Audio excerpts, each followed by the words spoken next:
Lobbying groups and lawmakers across the country have been pushing for term limits for members of Congress. That effort made its way to the North Dakota State House Committee this morning. A group of lawmakers is pushing for term limits on members of Congress, which would impact elections for North Dakota's 2 senators and the state's sole representative.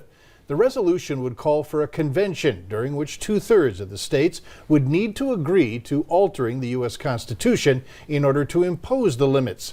The bill's sponsor says he doesn't support term limits at the local and state levels, but does at the federal level. They can go multiple years without doing the simplest thing of pass a budget, but yet they all become independently wealthy. How does that happen? But other lawmakers say consistent turnover of elected officials could result in a less knowledgeable political body. Politics is relationships. Politics is knowledge. So when you have rapid turnover, what happens is the lobbyists actually start to move and control things more.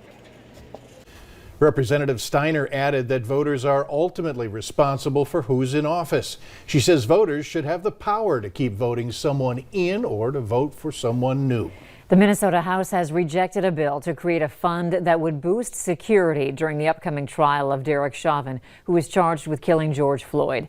Governor Tim Walz proposed a $35 million fund to reimburse any community that requests mutual aid from other law enforcement agencies.